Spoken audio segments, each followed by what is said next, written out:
ઉના તાલુકાના સોંદરડીમાં ચાંદીપુરાનો શંકાસ્પદ કેસ 5 વર્ષના બાળકનું મોત. ગીર સોમનાથ જિલ્લાના ઉના તાલુકાના સોંદરડી ગામમાં ચાંદીપુરા વાયરસના શંકાસ્પદ કેસમાં 5 વર્ષના યુવરાજસિંહ ધીરુભાઈ ગોહિલનું ભાવનગર સરટી હોસ્પિટલમાં સારવાર દરમિયાન મોત થયું છે. જો કે આરોગ્ય વિભાગે જણાવ્યું છે કે લેબ રિપોર્ટ બાદ જ ચાંદીપુરા વાયરસની સત્તાવાર પુષ્ટિ થશે. ઘટનાને પગલે આરોગ્ય વિભાગે 8 સર્વેલન્સ ટીમો તૈનાત કરી ગામમાં આરોગ્ય સર્વે, સંપર્કમાં આવેલા લોકોની તપાસ અને દવાનો છંટકાવ શરૂ કર્યો છે.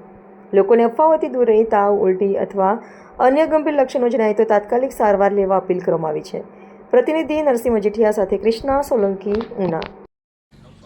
માખીના કારણે જો આ રોગ થયો હોય તો આગળ આપણે થતો અટકીએ. જેમ કે હવે માખીને મારવાના એક જ ઉપાય છે, બાકી એમને મળશે નહીં. કોઈ દવાથી નહીં મળે કે આપણે પેલા રિપેલન્ટથી બી નહીં મળે કે એનાથી બી નહીં મળે. એટલે તમારે એટલો સહકાર આપવાનો છે. હમણાં ટીમ આવે છે એટલે આજુબાજુને અહીંયાથી જ આપણે સ્ટાર્ટ કરીશું બધા. કેમ કે અત્યારે પ્રાયોરિટીમાં માખીની કેપેસિટી બહુ લિમિટેડ હોય છે. ઉડીને બહુ દૂર સુધી ના જાય. બહુ 200 મીટર 300 મીટર બરાબર, વધારે દૂર જાય નહીં શકે.